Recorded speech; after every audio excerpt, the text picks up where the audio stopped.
മറുപടി പ്രസംഗത്തിനായി വിദ്യാധരൻ മാസ്റ്ററിനെ ക്ഷണിക്കുന്നു. സുഹൃത്തുക്കളെ, ഈ പുരസ്കാരം ജീവിതത്തിലെ ഏറ്റവും വലിയ പുരസ്കാരമായിട്ട് ഞാൻ കാണും. ഒരു നാഷണൽ അവാർഡോ ഇനി എന്ത് കിട്ടുകയാണെങ്കിലും ഇതിനേക്കാൾ വലിയൊരു അവാർഡല്ല. വയലാർ രാമവർമ്മ എന്ന് പറയുന്ന ആ മഹാ വ്യക്തിത്വത്തിൻ്റെ പാട്ട് പാടിയിട്ട് രംഗത്തേക്ക് വന്ന ആളാണ് ഞാൻ.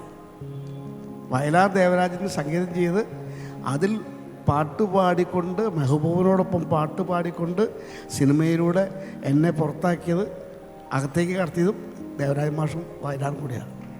അത് ജീവിതത്തിൽ മറക്കുമോ? അപ്പോൾ അദ്ദേഹത്തിൻ്റെ പേരിലൊരു അവാർഡ് കിട്ടുക, നമ്മളെ ഓർക്കുക, നമുക്ക് തരിക എന്നുള്ളത് ജീവിതത്തിലെ ഏറ്റവും വലിയ മഹത്തായ കാര്യമാണ്. ഓർമ്മയിൽ എന്നും നിൽക്കുന്ന ഒരു കാര്യമാണ്. ഞാൻ ഈ സംഘാടകരെ അഭിനന്ദിക്കുന്നു.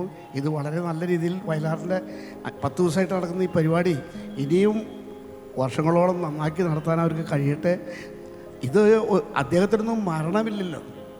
വയലാർ രാമവർമ്മ എന്ന് പറഞ്ഞാൽ അദ്ദേഹത്തിന് മരണമില്ല.